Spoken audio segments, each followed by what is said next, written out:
There you go. All right. Awesome. I'm going to add you to the stream. Let's try this one more time. Yes. Can hear. Hi. Hello. Hallelujah. Welcome. Sorry about that. I don't know what. Can you hear the echo? Just a little bit of fuzziness in the background. Okay, hold on. Facebook. All right. Well, I'm going to do less talking, and I'll let you do the talk because my laptop stops speaking to me. All right, so Sheela is here to help us lose weight. Okay, Sheela, take the floor. All yours. Amazing. Well, first of all, thank you so much for having me here. This is something that I've been doing for over a decade now, is where I've been coaching people how to get healthier. And what we are going to do today is talk about those little things that you could do at home that would help you really in your process of getting healthier. So the first thing I'd like to do is address the difference between what is weight loss and what is fat loss. Okay. And they are different. And I think for a lot of us, we get too hooked on to what the scale is showing us. And if it's only the scale that we're concerned with, then that's going to be the weight loss, okay? But weight loss refers to a decrease in everything, your total body mass, and that can include water weight, muscle mass, fat tissues.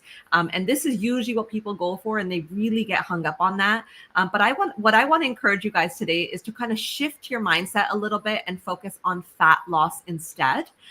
Because if you were to take a look at a picture of what fat looks like in the body and what muscle looks like in the body, fat is basically, so let's say you've got 5 pounds of fat, it's going to be about this big.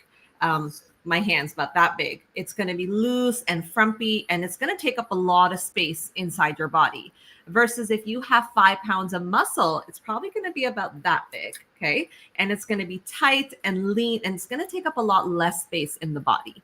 So it's not necessarily the weight of it that's the issue, because both of them would weigh 5 pounds, but it's how much space they're taking up inside your body. So you can actually have two people that are the exact same weight on a scale. So let's use the number 150 pounds. So you could have two people that are same height, same everything. They're both 150 pounds, except one looks a lot larger in size versus the other, because one's got a lot more fat percentage and the other one's got a lot more muscle. And so what I've encouraged everyone to do is break up with your scale if you can. I know it's hard. I know we love getting on the scale and seeing what it tells us.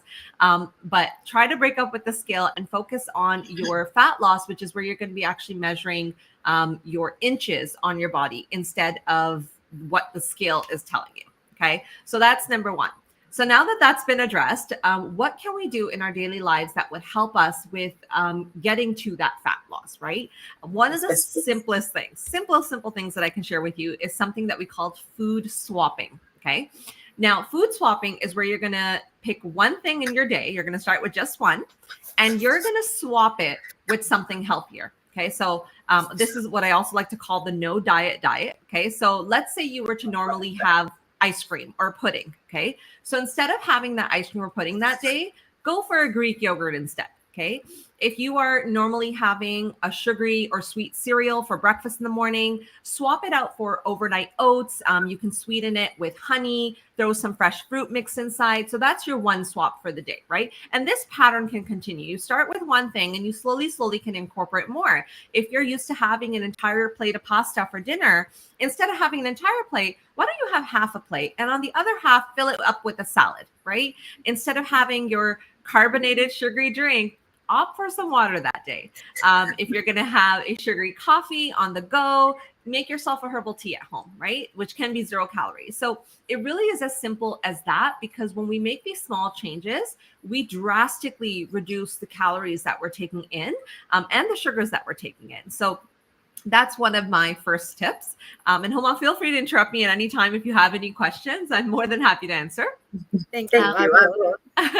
Okay. The next one I'm going to say is water. And I know we've heard this our whole lives, like drink your water. But a lot of people don't know how many things water actually does for your body. It's not just about, oh, water keeps you healthy. It does, but it's got other benefits as well. For example, if you incorporate the habit of drinking water 30 minutes before starting your meal, you'll actually feel a lot more full and you'll probably eat a lot less food, right? It also aids in your digestion. It also helps in your waste elimination. It actually boosts your metabolism as well. Okay, so a lot of people don't know that. If you are dehydrated and you're doing everything right, where you're trying to lose the weight, let's say you're counting calories, you're exercising, and your weight's just not coming down, I often tell my clients, have a look at how much water you're consuming in the day. And I know the average person is told to drink, 8 to 10 glasses of water a day, but there's actually a formula that you can use. And there's lots of little gadgets you can find on the internet as well to calculate how much water your body actually needs, because that's based off of your weight. So somebody who weighs, again, 150 pounds compared to somebody who weighs 250 pounds, their daily water intake is going to be different, okay? So I can quickly share the formula with you. You're going to take your weight. Yeah, you're going to take your weight in pounds, okay? And you're going to divide that by 2, okay? Now, the number that's looking back at you, that's actually the number of ounces that you need in a day, okay, in order to not be dehydrated. And quick math, 8.5 ounces equals 250 milliliters. Okay. So that's 1 glass for us. And so you can divide that by 8.5 to see what the number is. So let's just do a quick little example here, unless Soma, you've already done it. No, I'm writing down the formula. Okay. So let's say we've got someone who's 150 pounds. I'm going to divide that by 2. That's 75 ounces that they need in a day. So if we divide that by 8.5, that's 8.8 glasses of water a day. So just under 9 glasses a day that they need in order to not be considered dehydrated. If you are in a dehydrated state, it can actually get in the way of your fat loss due to its impact on your metabolism. And so what we want to do is want to make sure you have adequate hydration inside your system so that you can actually lose that fat. Sheela, is there anything as too much water? There is something as too much water, yes. And there are people who say, oh, but like I drink 6 liters of water a day. I'm not going to get too much into it, but you may have heard them say, too much of a good thing can be bad as well. Correct. So what I recommend is stick to whatever your bare minimum number is. So when you calculate this, that's going to be your bare minimum. Okay. Now, if you want to go over that by 1, 2, 3, even 4 glasses, which would actually equal a liter, okay. But I wouldn't do more than that. So if your daily intake is supposed to be, 2 liters or 2.5 liters, maybe go to 3.5, max 4. But I wouldn't be jumping to the 5 or 6 liters a day. And this formula actually works for people who are not as active. If you are somebody who's more active in the day, your results would be a little bit different. Your water intake would be a little bit different. So there's calculators on the internet to help you with that. So it'll ask you, okay, so how much do you exercise a day or in a week? And then it'll give you the accurate number of what your body would need when it comes to water. So definitely, I wouldn't say overdo the water, but don't do any less than what your minimum is supposed to be. Wow. 2 of these. There we go. That's what the problem is. So we have a little question or a comment that says addicted sugar. Sorry, It's cutting out a little bit. Oh. Could you repeat that? Yeah, I said there's a comment that says I'm addicted to sugar. You can address that. Yeah. So science has shown us that when they do studies on people who consume sugar, it activates the same parts of the brain that would get activated by drugs. So it actually is an addiction. Okay. Unfortunately, it's in all of our food. Everything that you're going to buy from the stores, on the shelves, your bread has sugar, right? So everything has sugar in it. It gets very difficult for us to wean ourselves off of that. What I would recommend is, and I know this might be hard for some people. Some people say, well, I'm going to take baby steps. I'm going to start consuming less and less sugar each day. And for some people that may work. Unfortunately, every time you put sugar back into your body does crave it more. So my recommendation when I've been coaching my clients is you have to go cold turkey. You have to just completely cut it out for one day. And it'll be really hard the first day. And it might be hard the second day. And by the third day, you're going to start feeling a little better. By the fourth day, you're going to be asking yourself, why don't I want this? By the fifth day, you're going to be like, wow, I feel so great. So it's literally less than a week that transformation happens, where your body no longer requires it and doesn't ask for it anymore. Now, you might feel some side effects. Anytime we wean ourselves off, you might feel like you're getting headaches, migraines. You may feel like you can't focus, and that's completely normal. And so be prepared for that if you do choose to wean yourself off the sugar. Now, I'm not somebody who says you can't have sugar ever. Okay. I believe everything in moderation is okay. So if you're going to have, let's say you're going to a birthday party and they've got some cake, it's okay. Have that slice of cake. But don't be having the cake and also you get home and you're having ice cream and cookies and chocolate and you're justifying, well, it was a birthday and that's why I had the cake, right? So you have to do everything in moderation. And so I always encourage, try to make healthy choices as often as possible.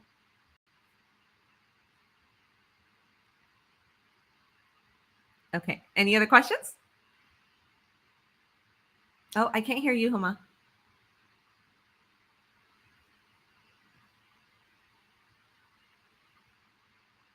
You're gone. Your voice is gone. Oh, no. Oh, there you are. Okay. Okay. Sorry. I was asking if there's any more questions. No more questions. Okay, perfect. Okay, so I want to talk about protein. A lot of people, when they hear the word protein, they think bodybuilders, they think, oh, this is going to bulk up my body, chugging down bottles of whey protein and things like that. And that's not what I'm referring to, okay? Protein is such an important part of the building blocks of your body. Your body actually requires it. But also, if you are looking to lose weight, you need to have enough protein in the body. And so I recommend having a protein with every meal of your day. And protein doesn't necessarily have to come from meat, which is the confusion that a lot of people have is, well, why would I have meat for breakfast? Well, protein can come from eggs, for example. Protein can come from your legumes. So if you have lentils are very high in protein. Beans, chickpeas are high in protein, right? So your protein source doesn't necessarily have to be, chicken or beef or fish. It can come from, other sources as well. Now, an excellent source of protein. So this will apply more to women than men. Okay. So men can naturally eat and consume a lot more calories than women can because they're just created and made larger than women are, right? So their bodies require a lot more energy, and energy comes from food.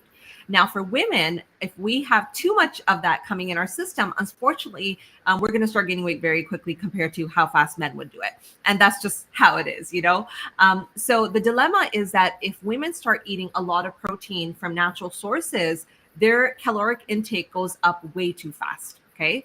And so they're going to start putting on the weight way too fast if they're not mindful of that. So it's like this constant battle. Well, my body needs more protein, but when I eat more protein, I'm going to gain the weight. So what do? A very simple solution, which I'm a huge fan of, is protein powders. Now, I prefer plant-based protein powders. I'm not a fan of whey just because it can have negative side effects as well. But I love plant-sourced protein powders because they're low in calorie and they do have a high protein content. So there's lots of recipes out there. My very, very simple recipe is I always start with ice and then I put in my plant-based milk. So I like to use almond milk. I do my protein powder, and then I use a blender basically to blend it all up. So actually, because of the ice, it has a very icy texture to it, and it's more like a smoothie.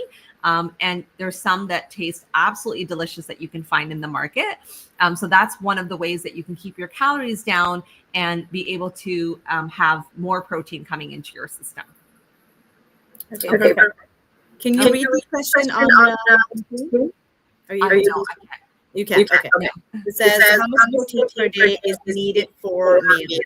I know my voice is. Sorry, how much protein is needed per day? Yes, for a meal. For male. Okay, I don't have the formula off the top of my head, but what I'll do is after the session is done, I will type it up into the comments, and that way whoever asked will have that answer in their hands. But there is actually a formula that you can use to calculate how much protein your body actually needs in a day. And I promise it's not difficult. I just don't remember it off the top of my head. All right. What if somebody does not want shakes? What else can we do with protein? Sorry? What if somebody doesn't want to have shakes? What else can we do? How else can we consume protein? Okay, I'm gonna Your voice is actually like cutting off. I keep missing the same It's word. fine. I think you were asking about different protein sources.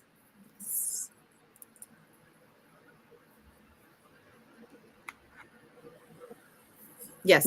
Okay, so protein can come in different forms. You can get it from consuming meat products. That includes, chicken, beef, goat, fish. You can get it from different legumes and plants as well. So lentils, as I mentioned, are very high in protein. Beans, chickpeas, these are all really good sources of protein. Eggs are a really good source of protein as well. So those are a few examples. I hope that answers it. I kept missing the word inside in the sentence. Sheila, I'm going to let you do the talking because there's a lot of echo coming in and I can't seem to fix it. No worries. Okay, so I want to talk about portions. And I know you may have heard people say like, oh, I portion control, but what does that actually mean? So the way you build your plate on a daily basis and the way you eat your meals makes a big difference on how many calories you're actually going to be consuming. So me being South Asian, Pakistani, I'm accustomed to growing up watching people fill an entire plate of rice, right? And then they put all their curry on top. And their salad is literally like probably the size of your thumb. Okay. And that is a very, very misproportioned way of eating. Okay. So I'm going to teach you today the right way to eat, where you can enjoy all the foods that you love, but you don't have to cut them out basically. But at the same time, you don't have to worry about gaining excess weight from it. Okay. So if you've got your normal dinner size plate, I want you to make a fist, and everyone's fist is a different size, and that's okay because that's based off of your body and what your body needs. So you're going to make a fist, and one fist size is going to be all the carby, starchy foods that you're going to have on your plate. So whether you're eating rice, whether you're eating pasta, one fist size is what you're going to eat in that meal. Okay. And then another fist size, so right next to us has two fist sizes, that's going to be your protein source. So that can be, meat, it can be lentils, it can be beans, whatever you've chosen for your protein that day is going to be, again, one fist size. Okay, so two fist size should be about half your plate now. Okay, two fist size is going to be the other half of your plate, which I want you to fill up with vegetables. Okay, so all the vegetables that you love, that you can think of, that you want to be eating. And we have to get used to eating more salads, I'm going to say, but not salads that are just leafy. Salads that actually have things like broccoli in there. You can throw tomatoes, you can throw carrots in there. So you actually want something more than just leaves. So fill that second half of the plate, two fist size, basically full of your vegetables. And then if you are going to have healthy fats that day, then usually about a thumb size is what you want. And healthy fats, I think, are a lot easier to consume. We don't even realize it because even your salad dressing, one of my favorite salad dressing recipes is literally just olive oil with fresh lemon squeezed. And then I throw in a little bit of salt and pepper, and that is my salad dressing. And it tastes delicious. And so if you're going to do that, you've already got that fat content from the olive oil. So like you're good to go, right? But this is how you should be eating on a daily basis. So whether you're going out to a restaurant, whether you're invited to a party, whether you're eating at home, just make a fist. And a lot of times when I coach my clients and I have them send me pictures of the food that they're consuming, I make them take a picture from on top of the plate, but I ask them to make a fist next to the plate. And that way, even they can see, was the rice too much? Was the pasta too much, right? And I also have to say, it's a tight fist. Don't do this and make like a nice big, it has to be a tight fist. That's how much you're going to have.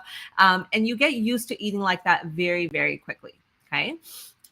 Okay. And hold on again, feel free to interrupt me if there's any questions. I can't actually see if there's questions coming in. All right, so the next tip I'm going to give you is meal prepping. And I don't necessarily mean prepping your entire meal, but yes, there are little things that you can do that would be very helpful in you staying on track with your goals. So one of the biggest reasons that people fall off any program that they're trying to follow anytime they're trying to eat healthy is because they don't have access to healthy, clean food immediately at their fingertips. What is really easy to snack on is those prepackaged foods that are just easy to grab. You rip it open and you put it in your mouth, right? There was no prep involved. You didn't have to do anything. And so that's probably why you grabbed it, because you felt really hungry in that moment, or you just felt a little snacky, and that was the easiest thing to go for. So if you were to prepare those snacks in advance in your home, literally like one night in a week, you probably wouldn't be snacking on the bad things so much, right? So depending on what it is that you're going to be snacking on, but I'll give you a few examples. So for example, there's something called egg bites, which I absolutely love.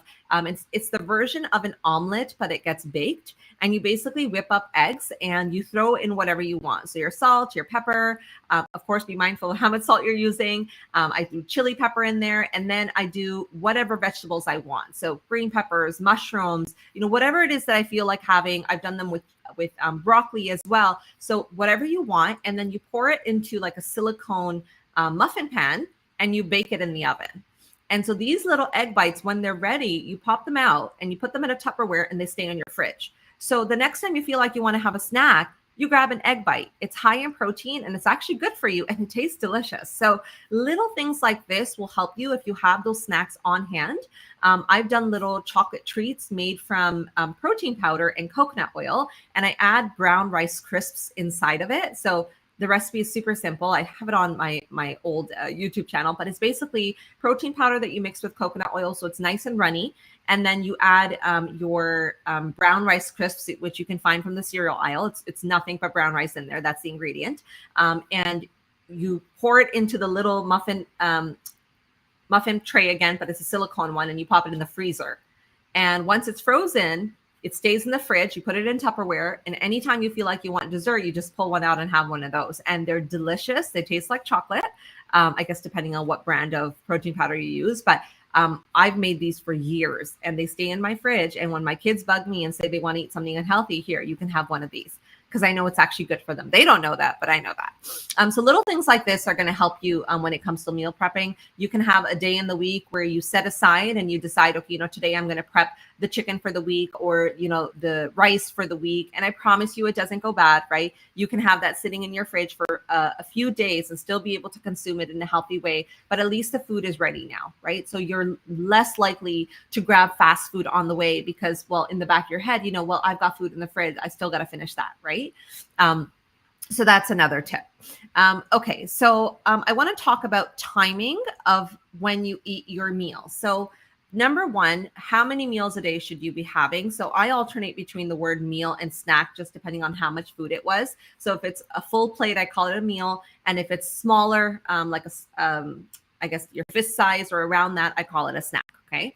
And so I recommend eating 5 to 6 times a day, depending on how, like if you're working out or not, how active are you? Now, if you're not active, then you can get away with 5 times a day. If you're super active or you're getting a great workout in, then I do recommend eating that 6th time as well. So what should the timing be between your meals and your snacks? So what I've always taught is you start with your first meal of the day, which is going to be breakfast, right? And then every 2.5 to 3 hours, you're going to eat something. And when I coach people, the feedback that I get is, why do you make me eat so much? I cannot eat this much food. So this is not about starving yourself, okay? It's about kickstarting that metabolism that you have, okay? So every time you eat food after that 2.5 to 3 hours, you kickstart your metabolism again, okay? So that's definitely something that we want to be doing. So every 2.5 hours, so let's say your breakfast was at 7, then the next time that you're going to eat is either going to be between 9:30 and 10, to give you an idea, okay? Once you've had that snack, now again, you're going to wait 2.5 to 3 hours to have your lunch. So you want to go meal, snack, meal, snack, meal. And you want to try to stop eating your last meal 3 to 4 hours before you sleep, okay? Because 3 to 4 hours before your sleep, what's going to be happening? You're usually going to be cleaning up, you're going to be getting the kids ready for bed. So you're a little bit active, you're in movement, right? You're going to help digest the food that you've had throughout the day. And then you want to head on to bed. One of the worst things you can probably do is eat right before you sleep, okay? What you don't want to do is have a full plate of food and then like within 20, 30 minutes, you're lying in bed and you're ready to sleep, okay? So you want to give your body that time to digest that food before you lay down for the night. Now, how many calories should you be consuming in a day? And this is going to be really controversial, okay? And I'm not going to say it's 1,200 because it's not, okay? 1,200 calories. I don't know who came up with this and why they felt it was a good idea, but 1,200 calories is actually the amount of calories that a toddler needs in a day, okay? So a child that is 2 to 3 years old, they require 1,200 calories to be healthy in a day. So can you imagine when grown adults who are much larger in size and a lot more active are consuming 1,200 calories, what that's going to do to your system? Well, I'm going to tell you what it's going to do to your system. Okay. So first of all, when we reduce our calories to that extent, because 1,200 is quite a small number, and I know there's programs out there that will tell you to do even less than that. Immediately, what's going to happen is, yes, you probably will lose some of that fat and that weight right away. Okay. But that's because your body doesn't recognize what's happening yet. So immediately you'll lose some weight. As soon as you start eating real food, it's going to come back. I promise you that. Okay. But let's talk about that process. So you reduced your calories to 1,200, you lost some weight, and your body requires energy for every function that it has. Okay. Even basic things like blinking your eyes, being able to swallow, being able to move your hands, being able to move your feet and walk. Every single one of these things requires energy, and that energy comes from food. Okay. So you have the basic functions of the body, and then you have secondary functions of the body. So your basic functions include the things that I just mentioned. So when we consume food and that energy comes into our body, that energy is the fuel, and it gets sourced towards those basic functions first, so that you're able to blink, so that you're able to swallow, so that you're able to move. Okay. The secondary function is burning fat. Okay. So what do you think is going to happen if you've got not enough calories coming in? What is it going to go towards? It's going to go towards the basic necessary functions of the body. And if you don't have enough calories coming in, your body will stop burning the fat because it literally thinks you're starving. It literally thinks you don't have enough energy, and it's trying to help you and preserve you and try to keep you alive, really. And so this is why a lot of people will go on these, low calorie diets, and then suddenly they're like, well, I was losing weight in the beginning, but I'm stuck. I've plateaued. Nothing's coming off no matter what I do. And what they usually try doing is cutting their calories even more and upping their exercise. And when they do that, again, they're just going deeper and deeper downhill and not able to lose it. So the solution, actually, if you are in that position where you've lost the weight initially, you're on low calorie diet, and you're just not able to lose any more, the solution is actually to increase your calories. Your body requires more so that it can start burning that fat for you, and it's not able to because it just doesn't have enough energy coming in. So what's the magic? That's going to be different for everyone, but I'm going to say I don't like to see people under 1,500. 1,500 is kind of like if somebody does 1,400, okay, we can get away with it. But if you're, moderately active, I would say around 1,500 for women. For men, they can consume a lot more. Wow. Okay. Yeah. I was trying to get the echo to go away, but it's not. Can you hear me? I can. There is an echo, but I can hear you. Okay. Somebody's asking about bloating. So if you are bloated, I would recommend taking a look at your water intake, number one. Number two, take a look at the type of foods that you're consuming in a day. Are they very high in fiber? If you're having too much fibrous foods, then that can happen. But also take a look at your gut health. Gut health is so essential just to your overall health as well. But even in your process of wanting to get healthy and lose the fat and lose the weight, you have to have a healthy gut. So if you are not consuming probiotics, please take a look at that. Get some in your system. If you're not having, greens on a daily basis, get yourself a greens drink. There's lots out there that you can consume, but definitely have a look at the amount of water that you're consuming.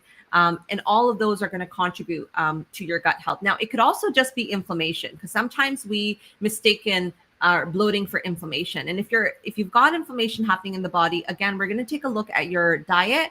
We're going to take a look at your inflammatory foods.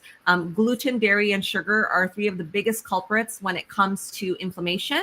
So you want to see how much of that are you consuming? Can you cut back on it?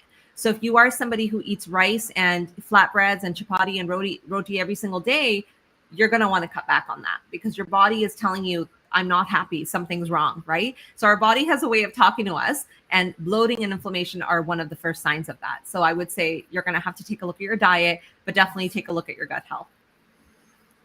All right. Okay. I'm so sorry. You're cutting off so bad. I didn't catch that at all. I know I said keep talking because I can hear my own echo. Okay. All right.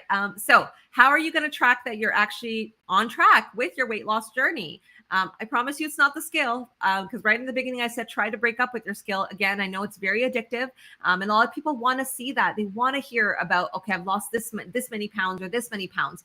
The best way to see if you're actually on the right track is to take your measurements. Okay, so you're going to take a tape measure and you're going to measure your body, your chest, your waist, where you have the most fat on your belly. If you do, your hips, you're going to measure. Okay, and you want to measure first thing in the morning on an empty stomach where there's no food has gone in, no water has gone in yet. That's the best time to measure. And so you take those measurements. I usually recommend once a week if you're actually on that journey to be, you're taking steps to try to get healthier, whatever program it is that you're doing. So I would say take your measurements and take your pictures. It makes a big difference.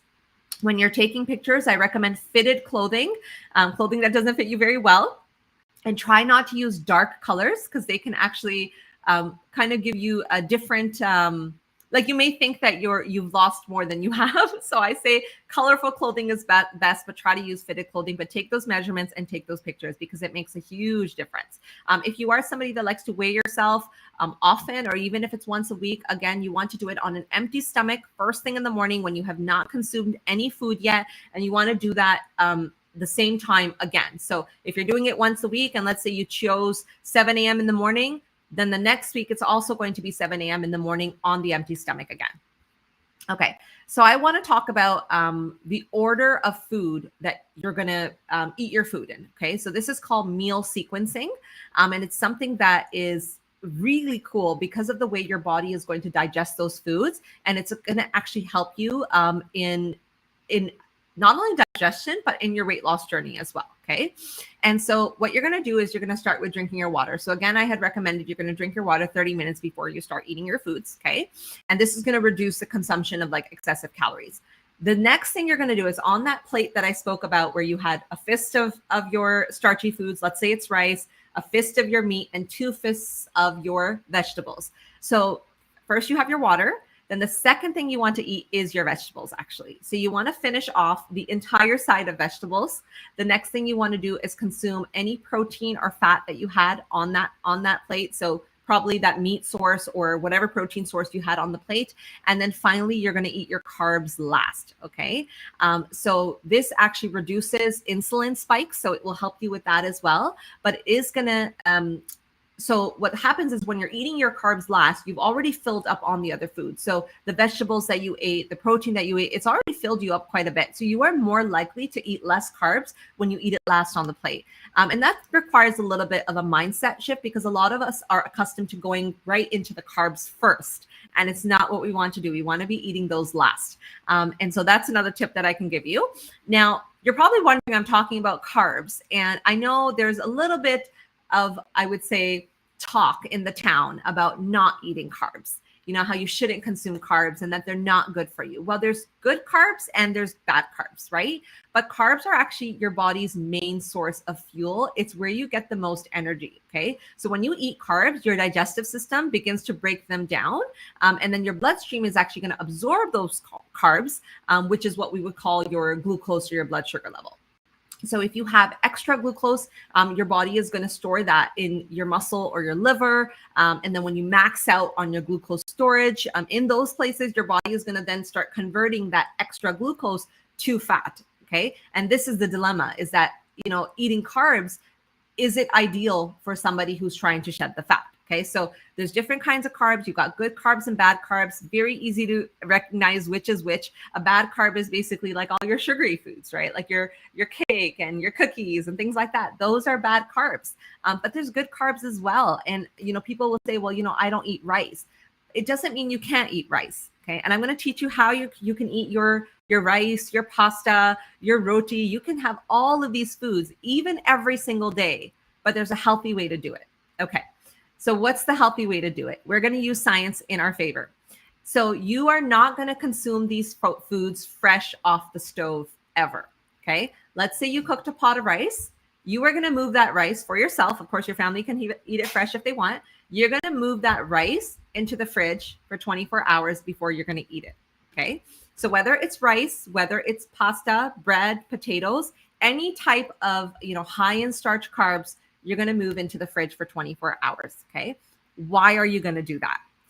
When starchy foods are cooled down, their structure actually gets reorganized, and the digestive enzymes in your gut can't break them down easily. Okay. Because the food now contains more resistant starch, which is not broken down and actually becomes fiber in your system, and will not get absorbed as sugar does in your body.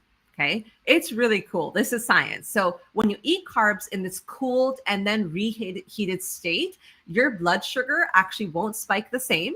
You will feel full a lot more quicker, and your body is not going to absorb as many calories. So this is an excellent loophole to be able to eat your favorite foods. Of course, I do still recommend focusing on your portion sizes, but you absolutely can consume your carbs, enjoy them. They just can't be fresh off the stove. So for someone like me, I'm a pasta girl. I could eat pasta every single day, 3 times a day, if my husband would allow me.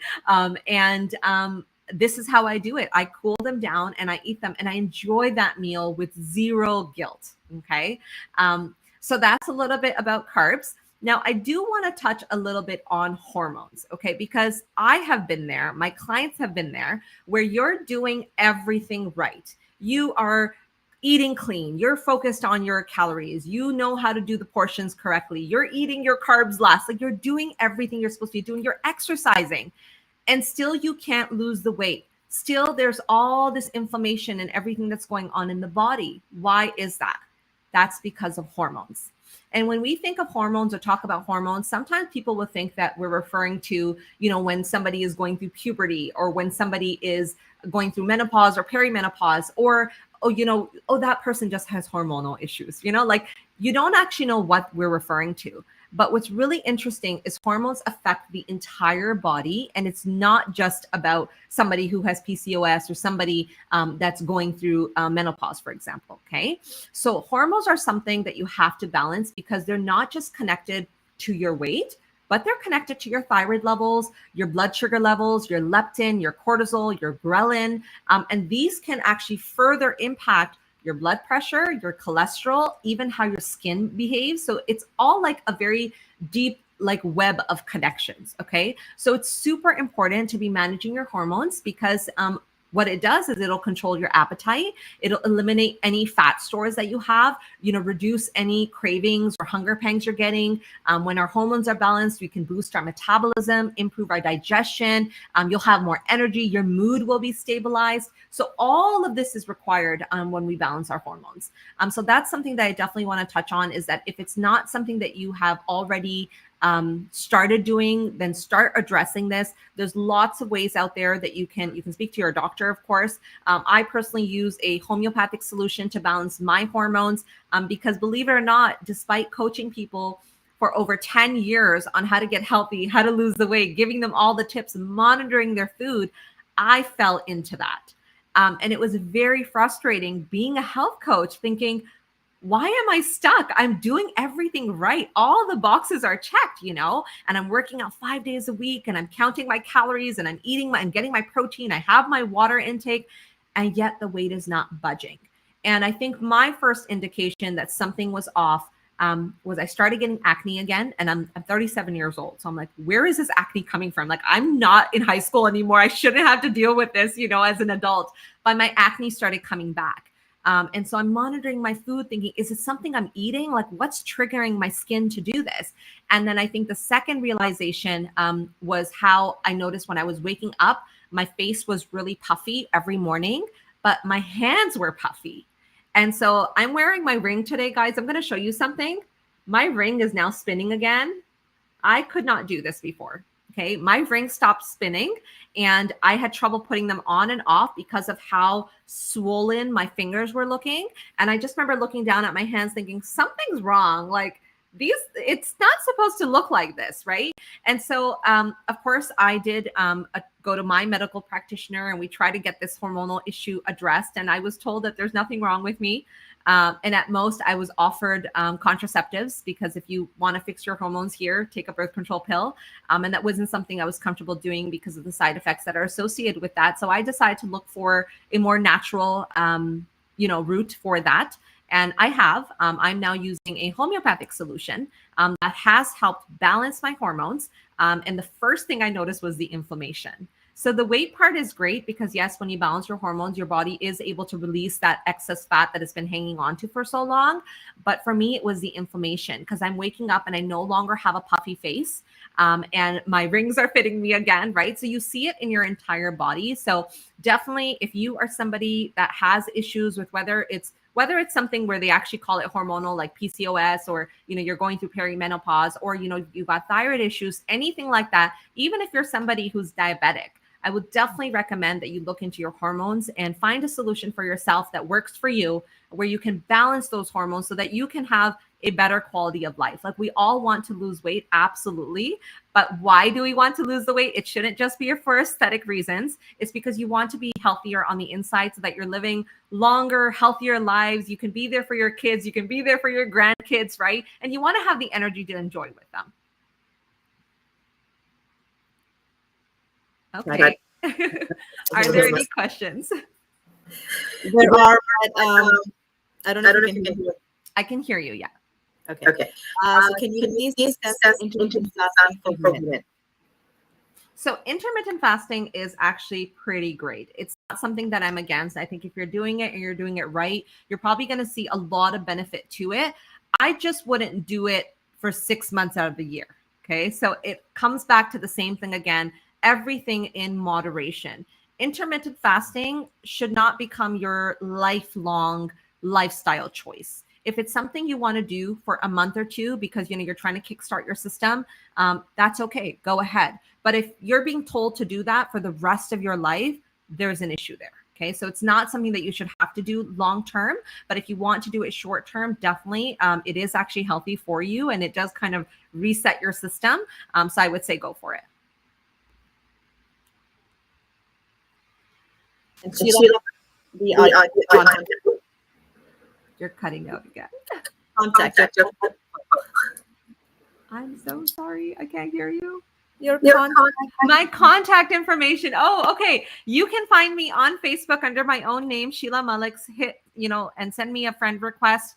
And if you want to contact me via WhatsApp, my WhatsApp number is 647-887-9970. I'm very active on WhatsApp. It's actually one of the main ways that my clients stay in contact with me.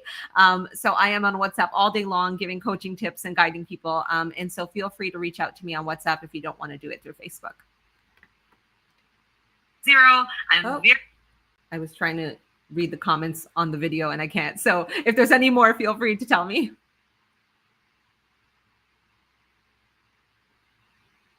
I think you're muted again. Yes. Why? Wait. We don't have to be too long. Okay. Which cause the morning face? Sorry, I missed that. Which hormones cause what? Puffy face. Puffy face. So we won't be able to tell you exactly which hormone is doing that for you. I wish it was that easy. It could literally be your cortisol. It could literally be your thyroid. It could be anything that's causing that for you, right? All we understand is that there's an imbalance in your hormones when that is happening. And so what you want to do is address all of it, not just one of them. And we have to kind of detach ourselves from that, because I find in medicine here, which is what they do, not just here, but like everywhere, when you have a problem with one specific thing, they're going to address that one thing, right? So if you have an issue with your thyroid and you go to the doctor, they're going to put you on a pill and say, here, you're going to take this and it's going to help your thyroid levels, right? And it fixes just that one thing. But what if you're also super stressed? What about the cortisol now? Are you going to go back to the doctor for another pill, right?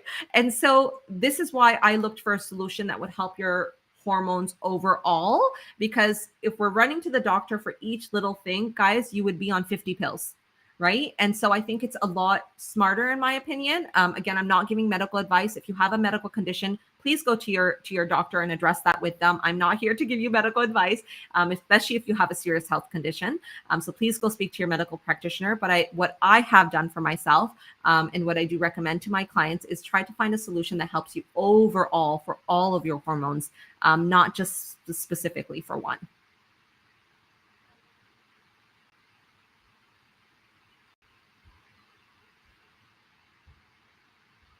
I think you're muted again. Yeah, Yeah, I I know. know. In the comments, Okay. no. No.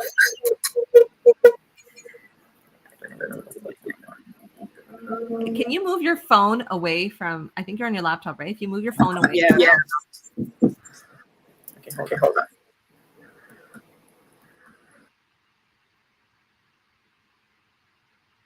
You got muted again.